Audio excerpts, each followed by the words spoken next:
Good morning everyone. Today we are going to discuss about potential difference and electric potential. So the topic is electric potential. Electric potential and electric potential difference. तो आज discuss करेंगे electric potential और electric potential difference की बात करेंगे। तो start करते हैं इलेक्ट्रिक पोटेंशियल से। मान लीजिए सबसे पहले जान लेते हैं टेस्ट चार्ज क्या होता है। तो एक टेस्ट चार्ज हम उसको रिप्रेजेंट करते हैं Q से, और इसकी जो मैग्नीट्यूड होती है वो 1 यूनिट का होता है।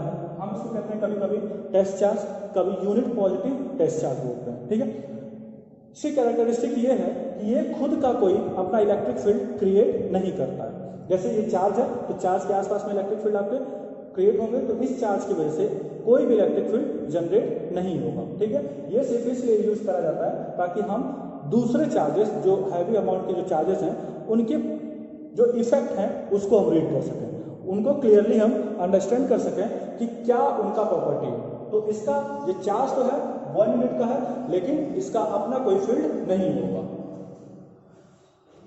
मान लीजिए ये कोई इलेक्ट्रिक फील्ड है, इस इलेक्ट्रिक फील्ड में कोई पॉइंट है ए और कोई पॉइंट है बी। कोई इलेक्ट्रिक फील्ड है किसी की वजह से, किसी चार्ज की वजह से यहाँ पे पॉइंट ए और यहाँ पे पॉइंट बी। अब किसी इन्फिनाइट से, मतलब इन्फिनाइट का मतलब क्या होगा इसके लिए, भाई ये इलेक्ट्रिक फील्ड है, इससे बाहर इसके लिए इन्फिनाइट ही है।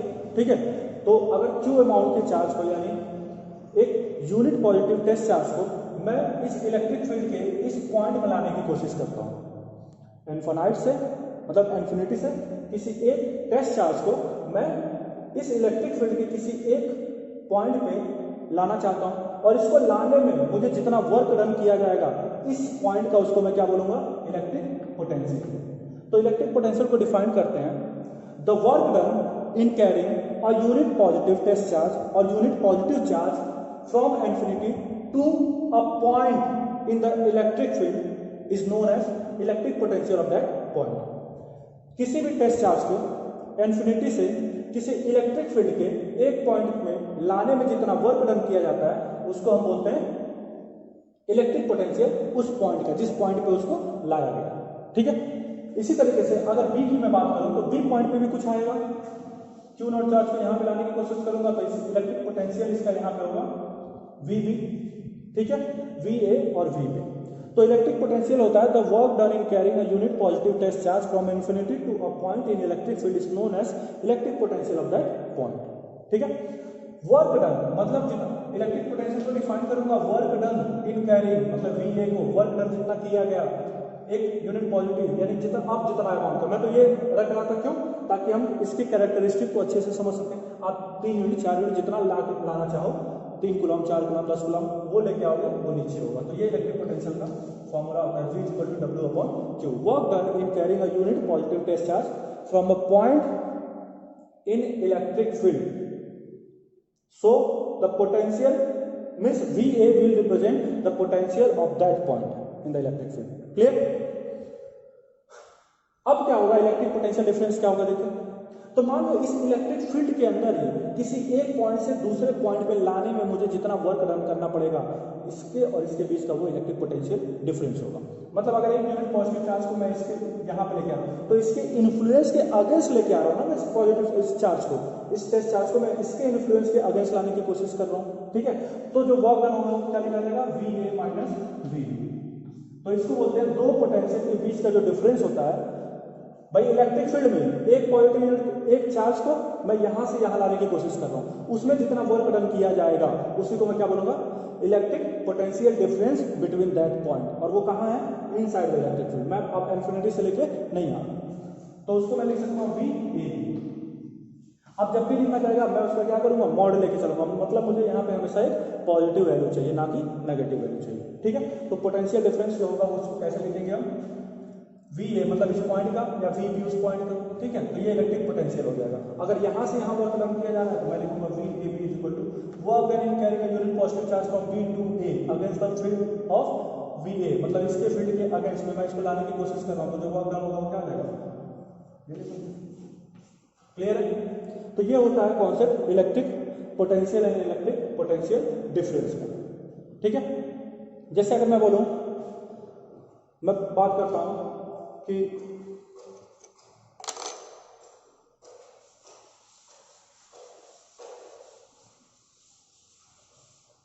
How much work is done in carrying, how much work is done, तो मतलब आपसे वर्क पूछ रहा है how much work is done in carrying 3 coulomb, मतलब क्यू आपको कितना दे दिया 3 coulomb, 3 coulomb of charge against the potential difference of, यानी वी ए बी जो है वो आपका होगा 20 वोल्ट। ठीक है, तो आप फॉर्मूला क्या लगा, आपको पता है V equal to W upon Q होता है, तो डब्ल्यू यहाँ से क्या हो जाएगा वी क्यू हो जाएगा। अब बताइए वी क्या है यहाँ पे, पोटेंशियल डिफरेंस 20 और क्यू कितना है 3, तो वर्क डन कितना हो गया 60, क्या 60 वर्क डन कैसा यूनिट जूल, तो ये फॉर्मूला। ठीक है, तो V is equal to W upon Q आपको फॉर्मूला लगाना है, V is equal to W upon Q. अब यहाँ से अगर मैं बात करूँ कि इसकी एसआई यूनिट की बात करता हूँ वोल्टेज की, ठीक है, तो देखिए किस तरीके से 1 वोल्ट जो होगा वो किसके बराबर होगा 1 गुना यानी 1 जे अपॉन 1 सी, यानी ये हो जाएगा जे सी माइनस, लिख सकता हूँ। यानी पोटेंशियल, एक यूनिट पोटेंशियल डिफरेंस का मतलब क्या होता है, अगर मैं किसी एक कूलॉम चार्ज को किसी पोटेंशियल डिफरेंस के अंदर में, मतलब एक पोटेंशियल में, सॉरी 1 पोटेंशियल, अगर 1 वोल्ट को मैं कैसे डिफाइन करूंगा कि अगर एक यूनिट यानी एक कूलॉम चार्ज को अगर किसी पोटेंशियल मतलब पोटेंशियल यानी इलेक्ट्रिक फील्ड में मैं ले जाने की कोशिश करता हूं और उस समय जो वर्क डन होता है वो कितना होता है 1 जूल, तो मैं उसको क्या बोलूंगा कि वहां पे पोटेंशियल डिफरेंस कितने का है 1 वोल्ट का। क्लियर है, तो इस तरीके से उसको डिसाइड करते हैं। ठीक है, तो ये है 1 वोल्ट इज इक्वल टू जे सी, मतलब जे सी माइनस 1 यानी जूल पर कूलॉम। क्लियर है, तो इसको 1 वोल्ट आप इस तरीके से लिख सकते हो। तो ये था इलेक्ट्रिक पोटेंशियल और उस पर कुछ न्यूमेरिकल भी हैं। अब इस तरीके के क्वेश्चन को आप और भी कॉम्प्लिकेटेड तरीके से कर सकते हो, क्योंकि आपको पता है V इज इक्वल टू है W अपॉन Q। अब आपके पास जो फॉर्मूले आए वो लिख लीजिए, Q is equal to plus minus n, फिर Q is equal to n, फिर I is equal to Q upon T। ठीक है, और आपके पास एक नया फॉर्मूला जो आया वो क्या है V is equal to W upon Q।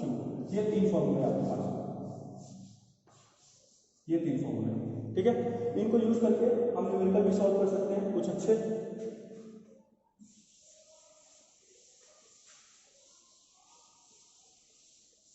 जैसे the number of electrons flowing inside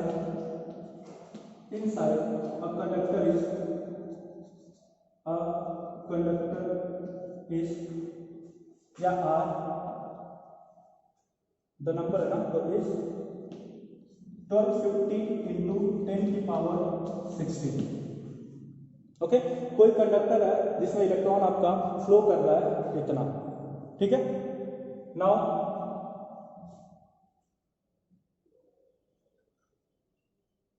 यहां पर लिख देते हैं इन 3 सेकेंड, ये सब 3 सेकेंड में फ्लो हो रहा है। तो सबसे पहले तो क्वेश्चन फाइंड करना है, find current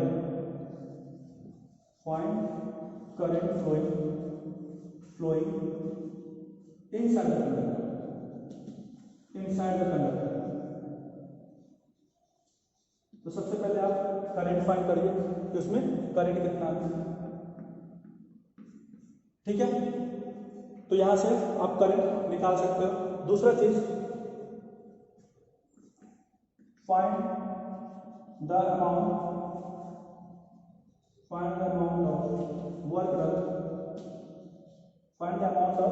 work done in carrying the same charges as given above, same charges in या against the potential difference of, against the PD का मतलब पोटेंशियल डिफरेंस ऑफ 20 वोल्ट के अगेंस्ट। ये क्वेश्चन आपको find करना है, ठीक है। जैसे इसका पहला पार्ट है करंट निकालना है, तो आपको पता है इसमें इतने नंबर ऑफ करंट आपके फ्लो हो रहे हैं, मतलब इलेक्ट्रॉन फ्लो हो रहा है, तो Q इक्वल टू हो जाएगा प्लस माइनस एन ई, ठीक है। Q equal to n e हो जाएगा। अब देखिए Q आपको निकालना है। आपको ये पता है कि एक कूलम में इलेक्ट्रॉन कितने होते हैं, एक कूलम में इलेक्ट्रॉन होते हैं 6.25 इंटू 10 की पावर 18, इतने नंबर ऑफ इलेक्ट्रॉन होते हैं। और इलेक्ट्रॉन इसमें फ्लो कितने कर रहे हैं, इतने इलेक्ट्रॉन फ्लो कर रहे हैं, ठीक है। तो अगर मैं इसको लिखूं, यहाँ पे n है, ये n हमारा कितना गिवन है, एक कूलम में आपके जो नंबर ऑफ होते हैं, नंबर है आपका 6.25, मतलब एक कूलम में आपके 6.25 इंटू 10 की पावर 18 इलेक्ट्रॉन होते हैं, लेकिन आपके पास इलेक्ट्रॉन है इस समय 5.0 इंटू 10 की पावर 18। लिख सकता हूँ कि नहीं, यहाँ पे पॉइंट लगा दिया और यहाँ पे 1250 है, तो मुझे यहाँ पे पॉइंट लगाने तो मैं क्या करूँगा, 100 से इसको डिवाइड कर सकता हूँ। अगर 100 से इसको डिवाइड करूँगा तो 100 से इसको डिवाइड करूँगा तो ये 14 हो जाएगा। क्लियर है भाई। देखिए यहाँ पे हमको इसके बराबर बनाना है, तो ये क्या करूँगा, इसको पॉइंट लगा दीजिए, या फिर इस क्वेश्चन में आप क्या करिए, पॉइंट लगा दीजिए। यहाँ पे देखिए एन को यहाँ पे देखूँगा 6.625 लिखूँगा, ठीक है। तो ये कितना हो जाएगा, 10 की पावर 16 हो जाएगा, ठीक है। 6.2 2 के बाद में आपके लग जाएंगे तो 6 इतना हो जाएगा। अब देखिए ये आपका एक कूलम में इतने इलेक्ट्रॉन होते हैं, ठीक है। तो इनका अगर मैं एक कूलम में अगर इतना होता है 625 इंटू 10 की पावर 16, तो 2 कूलम में कितने होंगे, तो 2 कूलम में हो जाएंगे, इसका 2 गुना कर दोगे 1250 इंटू 10 की पावर 16। एक कूलम में इतने इलेक्ट्रॉन, तो 2 कूलम में यहाँ भी 2 का मल्टीप्लाई करो, यहाँ भी 2 का मल्टीप्लाई करो, कितना हो जाएगा 1250 इंटू 10 की पावर 16। यही तो आपको गिवन है, यानी ये कितने इलेक्ट्रॉन है, ये कितना चार्ज कैरी कर रहे हैं, 2 कूलम। तो यहाँ से जो आपको चार्ज पता चल गया वो कितना पता चल गया, 2 कूलम, 2 कूलम पता चल गया। तो अब बताइए, अब इस क्वेश्चन में आपको Q पता चल गया 2C और टाइम कितना है 3 सेकेंड, तो आप I निकालो, I निकालो I equal to Q upon T, तो I equal to Q upon T आप निकाल सकते हो यहाँ से। तो इस क्वेश्चन को निकालने के लिए क्वेश्चन मैं रख देता हूँ यहाँ पर Q अपॉन T, तो I की जो वैल्यू आएगी वो कितनी आएगी 2C अपॉन 3, मतलब इतना एम्पियर आपका फ्लो हो रहा है उसमें, समझ में आया। तो आपको यहाँ से I की वैल्यू मिलेगी। अब find the amount of work done, तो वर्क डन का फॉर्मूला आप लिखिए V equal to W upon Q, यहाँ से वर्क डन कितना आ जाएगा V इंटू Q। तो आपने Q निकाल लिया है, Q आपको पता है कि आपने निकाला 2C, बोला है ना सेम चार्ज को, तो सेम चार्ज, तो वर्क डन आपका हो जाएगा 20 वोल्ट, क्योंकि वोल्ट पोटेंशियल डिफरेंस आपको गिवन है, इंटू 2 निकाला तो वर्क कितना होगा 40 जूल। ये आपके सामने आंसर आ गया 40 जूल। क्लियर है। तो इस तरीके के कुछ क्वेश्चन है जो आपको सॉल्व करने हैं इलेक्ट्रिसिटी से रिलेटेड, और आपने आपको पढ़ा दो पोटेंशियल डिफरेंस के बारे में पढ़ा, उस पर हमने क्वेश्चन लगाए, और इसी तरीके के क्वेश्चन, अब इससे हार्ड क्वेश्चन आपके पास नहीं आए। क्लियर। तो इन 3 फॉर्मूलों को पेंडोरा बॉक्स में डालिए।